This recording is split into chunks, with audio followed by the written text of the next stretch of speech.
Hi, this is Keith Weaver with the Top Executive Strategy Podcast, where CEOs, COOs, and business owners share strategies for success.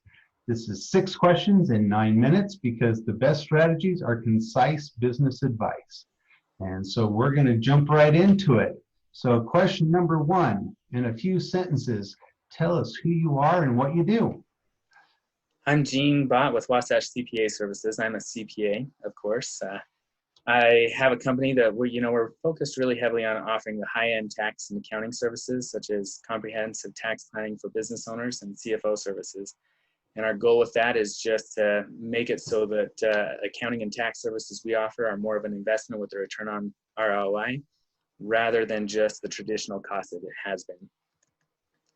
Awesome. So some strategic planning, not just reviewing the past records kind of a thing. Correct, yes. Awesome. All right, question number 2. What's the best thing about being a business leader? For me, it's being able to have an impact on other people and help change their life for the good. I just love helping other people, and that's the best part of being a business leader. Get some warm fuzzies while you're making money and making a difference. So. Exactly. All right, question number 3. I hear from other leaders that their people strategy can be far more challenging than their business strategy in their business. What are your thoughts on that? I honestly think it's 100% true. It can be, but it's such a critical part of the business.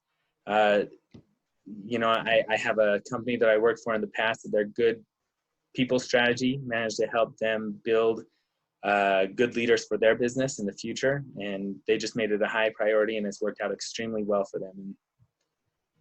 Awesome. Yeah. It does make a big difference. Question number 4. What strategy would you like to share with other business leaders today? I believe one of the biggest strategies most business owners need to have as a part of their business is ability to adapt to changes. Most of us have a really hard time getting things right the first time. Right. And even if you do, things change, and it's just not going to be right going forward. And so I have a pretty solid opinion that if you don't have an ability to adapt, you're going to fail. But coupled with that is a really strong need to make sure that you keep your integrity and your high morals. Otherwise, one day you're going to wake up and you're going to hate who you've become. Yeah. And it's not worth it doing business if you can't sleep at night, as I put it. So. Yeah, no, you got to be able to like who you are. And you should have other people like you too. Right. Very good. Very good answer. All right. Question number 5. What other successful leaders like yourself would you like to acknowledge or you think would be great on a podcast? So there's a financial planner that I think is cream of the crop. His name's Ryan Lundquist with Centaurus Financial. He's just a guy that has really high integrity. Somebody that you can just rely on to look out for his customers, not necessarily his bottom line. And that, honestly, he's got the opinion that as long as he's doing right by his customers, life will go well for him. And that I don't see that. I work with a whole lot of financial planners, and we don't necessarily see that often. Usually they have to focus on selling the product that their company allows them to, stuff like that. He's not in that situation, and he's very focused on getting the right stuff for the client, and he just honestly wants to be a friend, and I just love him. So Ryan with Centaurus Financial is who I think you should get on here. All right, we'll look at that.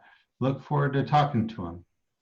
So question number 6, just kind of a fun final question.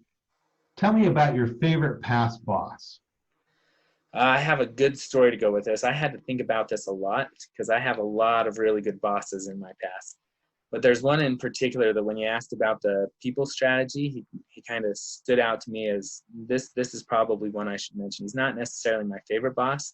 Our interactions weren't necessarily positive, but the stuff that we talked about had a huge impact on me. So if you don't mind, I'd love to share a story. I'd love to hear it. Thanks. Comes from my younger years, and you know how some of us are kind of embarrassed of some of our younger years facts, but this is one of those. When I graduated from college, I got a job out of the state, went over there, and we were really excited. The interview process went really well. I felt like it was a really good fit for my future goals. They felt like I was a really good fit for their company. Well, then I got out in there and I discovered that I didn't actually have what they needed. And a large chunk of it came down to one missing habit. I'm a guy that I grew up on a dairy farm, worked in the military for quite a while. I feel like I have really good, strong, solid work ethics, but I was terrible at taking notes. I believed I knew what was going on and I didn't need to take notes. And it caused some problems where, people had to keep returning to me to ask for things. They had to keep reteaching me the same stuff over and over again. And it was just a terrible, terrible missing habit that I had. So this boss of mine, he wasn't actually my direct supervisor. He was the leader of that particular department. And he pulled me aside and had some very frank conversations with me about what I was missing, how I was performing for the company, and how I needed to improve it. And he's very direct, and this is what we need to see, and this is when we need to see it by. And I'd love to say that fixed the problem. Unfortunately, being a young and stupid person, I didn't actually correct the problem. So he did actually, the time came that he had said I would be let go, and they did fire me. But at the time that he fired me, one of the things he did that I really appreciated and showed some really good people strategies is he again sat down with me and had another really frank conversation. He said things like, over the past few months working with us, you brought some value to the table in this area, this area, this area. You've got some good strengths here, but you are lacking here, and it cost you the job, and you need to work on that. And so I was able to take that and go from that meeting and actually correct the mistake I had made, and it became a valuable asset to me in the next position I had, and even the next 2 or 3 after that. As I received promotions and stuff, I got to where I was very, very good at the notes I take. I don't have to train somebody for long because my notes are that good on all the processes I do and the things that need to be done. And it served me very well in the next few positions, and as I started out on my own in my own company. And so the thing that I just learned from that, the value I gained is that somebody that really values people and working well with them can have a good impact on somebody even when they're giving them really constructive criticism, really having those tough conversations that nobody wants to have. And, it's had a big impact on me and my company and how I work with my employees as well. And I like that. One, thank you for being a little vulnerable, and, it's not always easy to talk about some of the struggles that we've had or the failings that we've had, kind of a thing. But thank you for that. And you're right, it does take a certain finesse. You have to be able to have those difficult conversations, and that's something that a lot of people shy away from. But even when you do have them, it takes a certain finesse to do it so that you can show respect for the other person, keep their respect, and still make a positive impact and make progress. So yeah, that's a great story. He's a guy to this day. He wasn't necessarily my favorite boss. We had some really tough conversations, but I really, really admire and respect him. And we've had some conversations since then, and we get along really well. And I think the world of the guy because he is able to give constructive criticism and do it in a positive way. That's great. Yeah. Well, hey, it's been so great having you on. I've really enjoyed it. Before we go, why don't you tell people how they can get a hold of you? Excellent question. So we do have our website, wasatchcpaservices.com. And we do have on that website how you can reach out to us by email or phone. You can also just reach out to us by email or phone. My email address is genebott@wasatchcpaservices.com. That's GENEBOTT.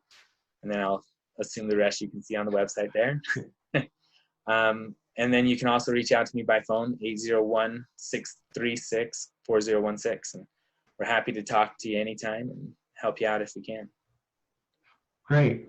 Well, again, thank you for being on. And this is Keith Weaver with the Top Executive Strategy Podcast.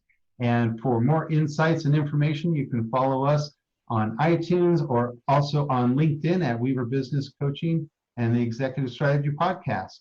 And we wish you best success. Thank you.